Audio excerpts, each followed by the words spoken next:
Hi, I am Stephanie Hoi-Nga Wong. I am a holistic parent coach. I help parents to develop a deeper understanding about themselves and so they can be more in tune with themselves, and that will help them to be more connected with their children so they can feel also calmer and grounded. I help them to raise compassionate, confident, and happy children. While there's no one size fits all parenting model, I really believe that we can all learn from each other through just by sharing our parenting journeys. That's why I've been connecting with parents whom I believe can inspire us to be better parents. Today, I'm very excited to introduce my guest, Adam Greenberg. Adam is the CEO of a company called MakeShift, which provides employee scheduling, and he's also a founder of leaders2give.org, which is a nonprofit, and its goal is to protect vulnerable children in developing communities and communities in crisis. That said, his most important job is the one he's most proud of, is being a dad to his daughter, Eliana. Welcome, Adam. Thank you, Stephanie. It's great to be here. Great. I just admire what you do and what you've done, and especially with your nonprofit and your company. Now, what caught my attention was Adam's LinkedIn post about his daughter Eliana, and it's a post about Eliana. She's 12, right? And she learned how to approach Apple to sort out her problems with her iPhone and laptop by herself through Adam's guidance and encouragement. That post went viral with almost 5 million views and 56,000 reactions, right? That's right. I was blown away. Yeah, and 2,300 comments and 476 shares. Yeah. Wow. Okay. Look, before we even talk about that, like, tell us about the story. What happened there? Well, I was just sharing something that was happening because I thought it was a fun story to share. I had no idea it would resonate so much. And she dropped her phone some time ago, and the back, it was not the front of the screen that we normally happens to us, but the back had cracked. And she, oh no, and she's really, really worried about it. The phone still worked, but it's her connection to everyone, and her friends, her family, people, cousins that live far away, and she uses her phone a lot to connect with people. So it's important to her. At the same time, her laptop was acting up. Certain apps weren't loading, and it was problematic. And so she wanted me to fix it, to call Apple and find out what's going on. But I thought it was important that she did it. So I said, no, honey, listen, you do it. Here's the phone number, and you know the problems the best. It's your equipment. And then she told me, and this really gave me pause. She said, I can't because they won't take me seriously, because I'm a kid and I have a squeaky voice and no one's going to take me seriously. And I could tell that she was really upset by that. She's a serious kid. She's a bright kid. She's precocious. And I encouraged her and said, I don't really think that that's true. I really don't believe that that's true. And until you try, you won't know if it's true. And so, a little encouragement. And then she said, well, I'll do it later because they're going to close soon and it's dinner time, and all these excuses and reasons. And we just talked about it. I said, look, you're just going to do it now. Let's get it done and see where it goes. If you do need help, I'll be right here. I'm right here with you. We'll do it together. And we did. Yeah, that's amazing. Tell us the ending. Tell us the ending here. Well, unfortunately, after hours on the phone, they couldn't solve the problem. But again, to me, it wasn't really about them fixing the problem. It was about me wanting her to understand how she can solve problems herself, to be empowered to solve problems. In the end, they said we needed to come in and meet with somebody at the store. Now, we live in a remote area, so that's a big day trip for us. I mean, it's hours in the car. There's a ferry involved, but we did it. And even after that, they still weren't able to solve the problem. However, the difference was incredible. She walked right in front of me into the store. Normally she walks behind me in the stores. She had her little briefcase with her laptop and she had her phone, and she walked right up to the guy at the front. He looked down and said, can I help you? My name is Eliana and I have an appointment. And I was just standing there going, wow, the confidence was incredible. Eye contact, They said, "Oh yeah, Adam Greenberg right over there. We're ready for you." And then the gentleman came out and looked at her, didn't look at me, looked at her. "What's the issue?" She explained it. He said, "Okay, let's boot it up and let's see what we can do." Unreal. Wow. Well, I can just feel it and see it, like how you empower her. Now she's totally empowered Yeah, to, just like that. yeah. I can't describe the sense of pride that I had in her and her strength and courage, because it does take courage. It's also interesting how that happened. Also, like it's like how our mind convinces us, like, don't do it now, right? And also like how she saw herself as a kid, and almost like she didn't feel like she had the power to use her voice to sort out problems herself. Is so interesting. And so when she told you that, oh, the post said, oh, you won't, they won't take me seriously, I'm a quick kid and I have a squeaky voice, and what was going through your mind when she's saying that to you? Well, one thing I've learned in business and in life, and a little joke here, growing up, I used to read books called Choose Your Own Adventure. They were my favorite books. So you read a story and then it says, if you want to do this, turn to page 113. If you want to do that, turn to page 125. So I use the choose your own adventure analogy a lot. And I told her, don't choose your own adventure here. You're saying something negative when you don't know. Find out. And I found in business and in life, it's not just kids. We're all susceptible to that. We think that someone might think something about us, and we have no business trying to think what other people think. We can only control what we can control. So you put your best foot forward, act with good intentions, and be kind, and good things will happen. And she was incredibly kind on the call, pausing and asking me and saying to the lady too on the phone, like, "Are you sure it's okay? Because you're supposed to be closed now." So she was concerned that she was taking up too much of her time. So very empathetic as well. It was amazing. Yeah, I know, like all of us, it's not just not kid, and we create the story in our mind and believing that is true. Right. And because of how you're so aware of that of yourself, right? And you've read books about it, and so you're able to guide her to see that there can be a different story you can create, right? Right. Can I share another short story of something that's Yeah. happened since then that really is amazing? Yes. My father, her grandfather, is being treated for cancer, 4,000 miles away. And my mom's by his bedside every single day for months and months and months.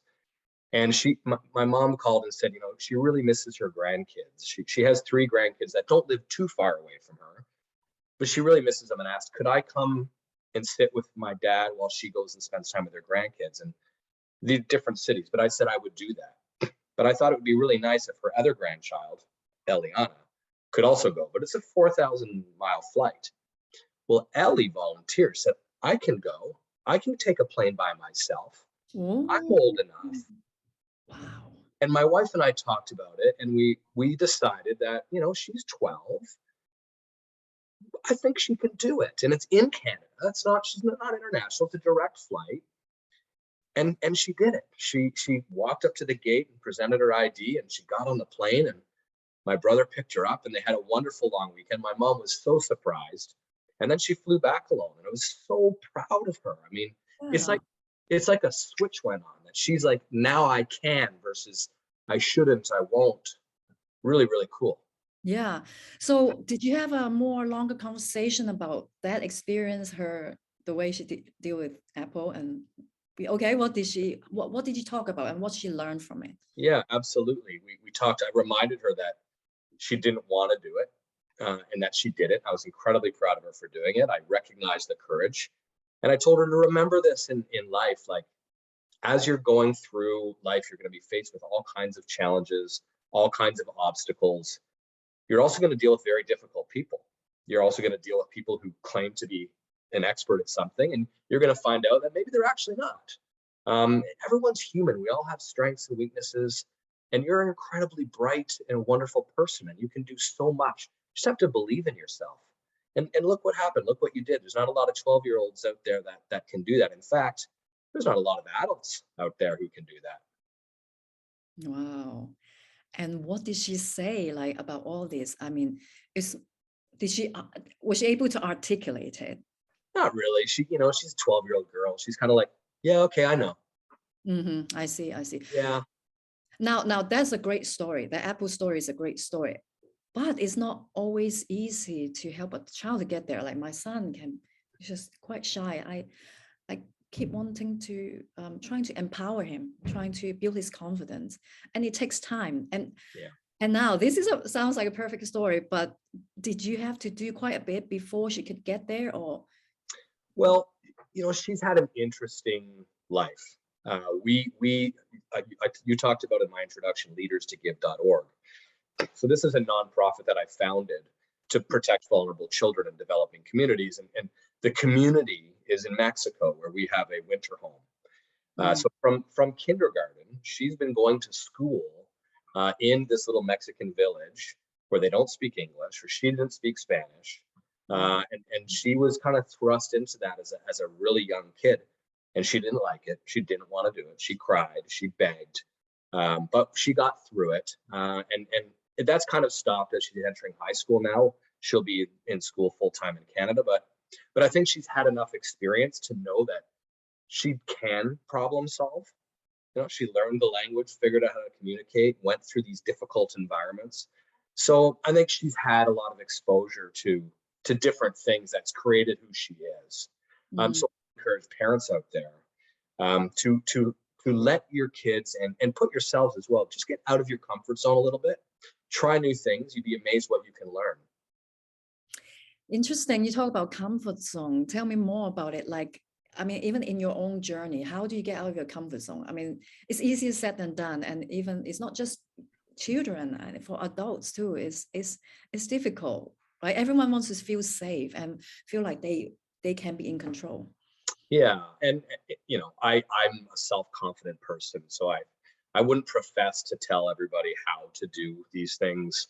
But I can say that I've tried things and failed, and I've learned more from trying and failing than I've learned from trying and being successful. And I think that's created the person that I am today. And I'm proud of the person that I am today, and I'm confident in the world. So I would say, if there's something that you want to try, just go try it. Is it you want to learn karate? You want to go on a kayak? You want to ski? You want to travel to another country? You're afraid, well, we can't go there because I heard this, or I read that, or I don't speak the language. Just try. Like the worst thing that can happen. And then try it. That would be my advice for what it's worth. Well, even your story about Apple, Ellie and Apple, I mean, it's very interesting because I mean, in the end, it was she didn't get exactly what she wanted, and she tried and she overcome so many things to be there. And then now she took a flight herself, like thousands of miles away. And there was so much there's so much about trying and failing is part of the process, right? For sure. And another thing has happened recently where she's a kid. She's very confident with us. That's for sure. She's not afraid to stand her ground, and she's a little rebellious, and she loves to argue everything. And so I said to her, does your school have a debate club? And she said, what's that? And I explained what debating is. You've got to get your points, and in a club you might have to present opposite points of view, even things you don't believe in. It's just a practice of structured debate. And she asked the teacher, and the teacher said, we don't. And she went to the principal and said, I want to start a debate club. And the principal said to her, look, I think it's a wonderful idea. I love the initiative. It's kind of towards the end of the school year, though. Why don't we look at something in September? So she came back to me and told me that story. So she's a little disappointed. She doesn't see why they can't just do it now. So that comes to the advice at the table. Just do it, and just do it now. I said, well, there is something you can do now. Put together a proposal. Put together what it looks like, what's the structure, and give it to the principal and say, here's some summer reading. We'll see you in September. And that's what she's going to do. Wow, I love that. I mean, this is a thing. I mean, once you have an inspiration, you gotta take immediate action. Otherwise, Right. it's like what she was thinking before. Why don't you do it for me? Make the call for me. And you can, there's so many things you can convince yourself of not doing. It happens Right. all the time. Right. And And we don't think that we can, if someone says no, our instinct is, oh, okay, sorry. But no, not necessarily. You can take a no and say, okay, but what about this? Or what about that? And it's not rude. It's creative. And that's what she did with the debate club. And I think this is pretty cool to see what's going to happen next. I love that. I mean, you pretty much like open up her mind. It's like it doesn't exist now, but you can create something with it. Then now she's like, oh, inspired. It's like, oh yeah, I can. And it's like you're living not necessarily within the rules, it's outside the rules, right? And then create something that is her, you know, that it's almost her vision. I mean, I'm so proud of her myself, just listening to all of that. Yeah, thank you. So am I. And I had no idea that this was the moment that would change her mindset. But it clearly is. I've seen an incredible transformation in her confidence, and her, I'll call it her swagger. And it's just, being a dad is so hard. It's so rewarding as well. And when you see the rewards, you realize that the hard work was worth it. And it's a job I'll have forever. It's a job that you never get a day off of. But it's incredibly, it's wonderful. Yeah, I totally agree.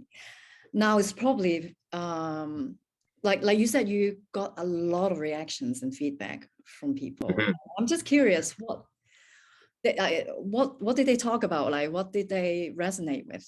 Well, a lot of it was about the importance of empowering young girls specifically, which I've never really considered, because I'm a man, so I've never considered that empowering young girls specifically is something we need to pay a lot of attention to.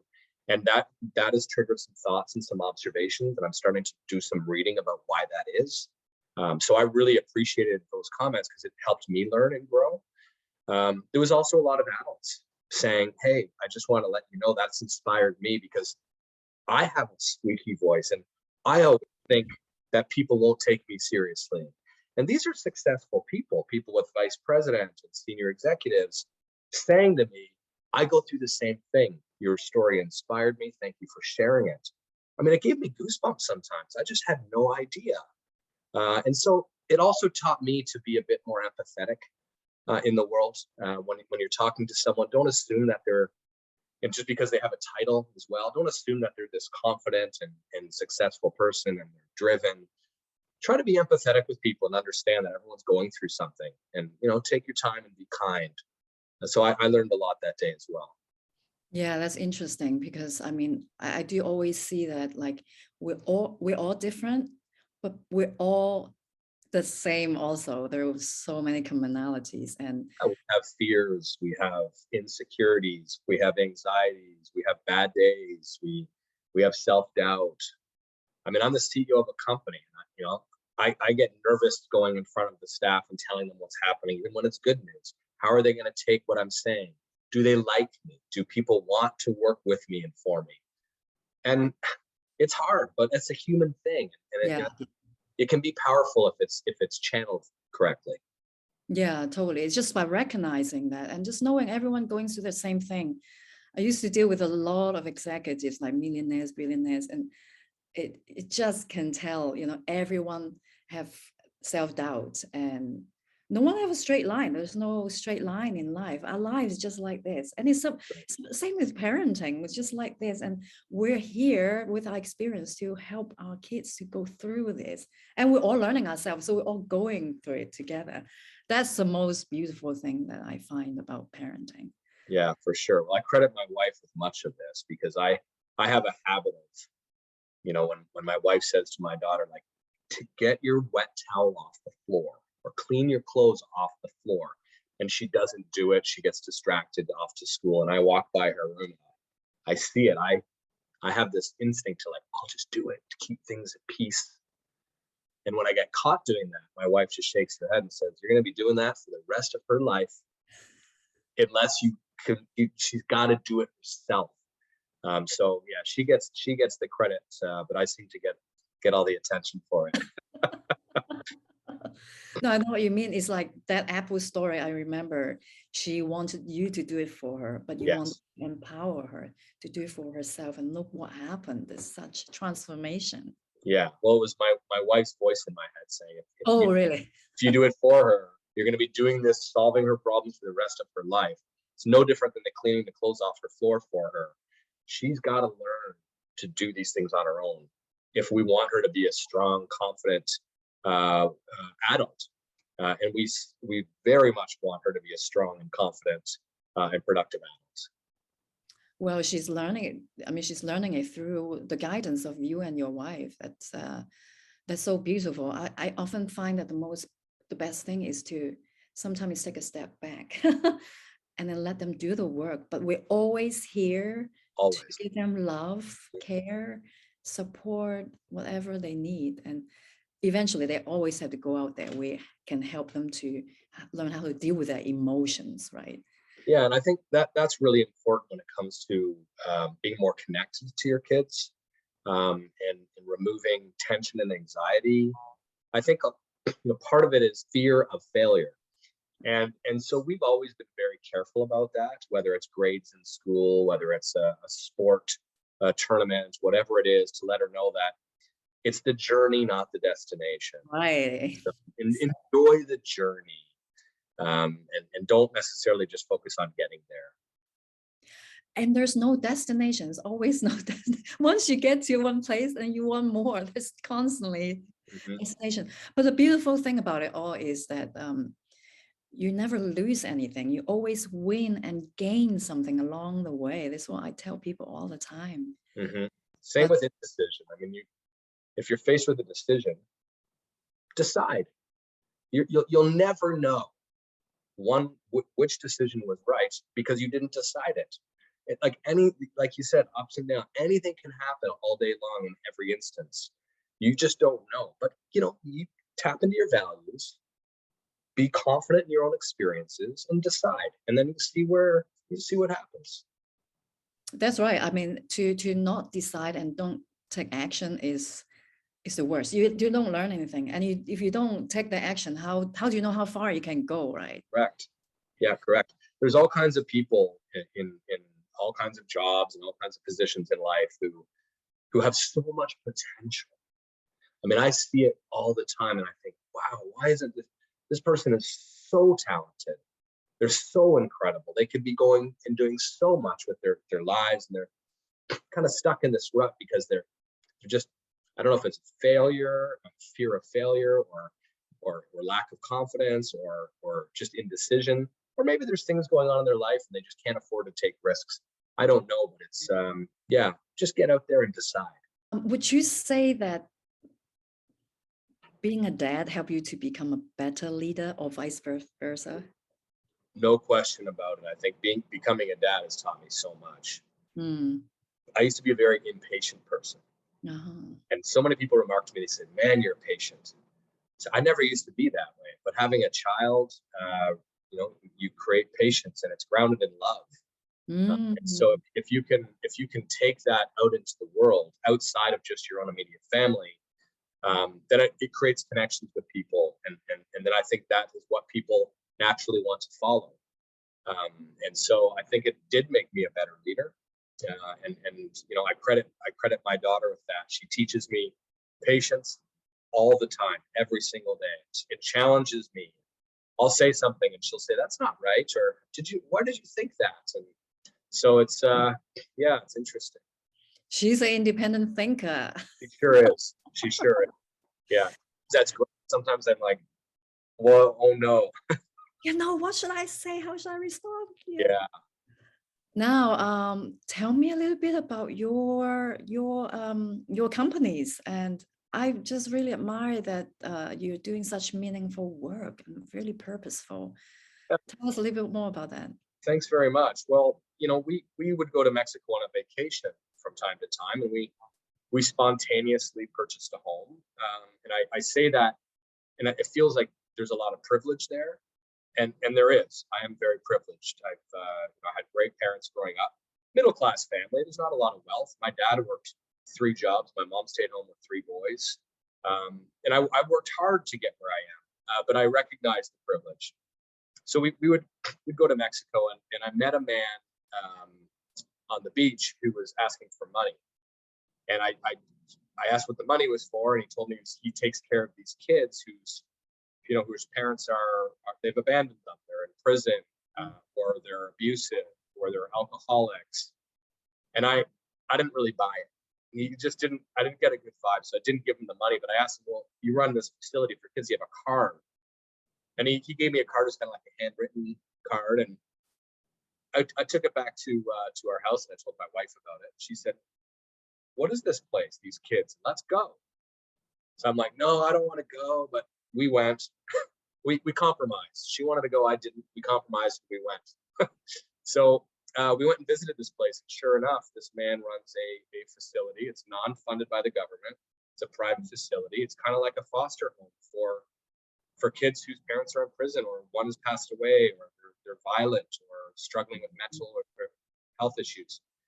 And there was no funding, and so I started just to help a little bit. And then, a little bit of money here and there to pay electrical bill, and it just happened by accident. And then in 2014, Hurricane Odili hit the Baja Peninsula, and it completely destroyed the facility. No running water, broken windows, sodden mattresses. They have no money, no way of getting fresh water or food. And I was devastated to find out about it. And I did a little fundraiser, little GoFundMe. And within 2 weeks, through family, friends, and colleagues, raised like $40,000-$50,000 to help them rebuild. But that meant I needed to make sure I was accountable for how the money was spent, and I needed to communicate and send pictures. So we built a website, we had a bank account open, and we hired someone to manage it. So all this, and because of that, I became known in town as the guy that runs the orphanage, which is not true. That led to the founding of a nonprofit. It's leaderstogive.org. And that is the purpose of the nonprofit. We protect vulnerable children in developing communities and communities in crisis. Our big goal is to build a new children's home, to provide a temporary home for children while their families experience a medical crisis. Wow. There's tremendous poverty in the Baja, despite the juxtaposition that there's also tremendous wealth. Most of those living in poverty are single mothers and children. If a single mother gets ill or a child gets ill, they often have to either abandon the children to seek treatment or don't seek treatment at all. We want to change that. And that is what we are striving towards. We hope to break ground this year. Beautiful work. Thank you for doing that. And thank you for trying to make a difference in the world. What can anyone do to help you and this NGO? Well, first and foremost is intention. So just go out into the world with good, positive intent. Give people you're interacting with the benefit of the doubt. And try to be a little more empathetic with the people you interact with. You don't know people's stories. Everybody's struggling with something. And I think if you do that and disconnect the ego and try to help others, I think really good things will come to you. They certainly have come to me. Of course, if you want to get involved in Leaders to Give, we welcome it. We welcome volunteers. We need money. We can't do the work we do without donors. We are a 501c3, so we can provide a tax receipt. And you can donate online and choose the cause. Is it free education, free healthcare? Is it a children's home? Or is it food security? You can choose where the money goes. And 96% of every dollar goes directly to the cause, because we're an all-volunteer organization. Right. Now, how can they contact you? Go to the website and you can contact us right through there, and it'll reach one of the members of the board, depending on the inquiry. Okay, beautiful. Yeah. Wow, thank you so much for your time today. I've learned so much. It's a great discussion. And yeah, I can't wait to see what you are going to create with with your company, and also how Ellie going to thrive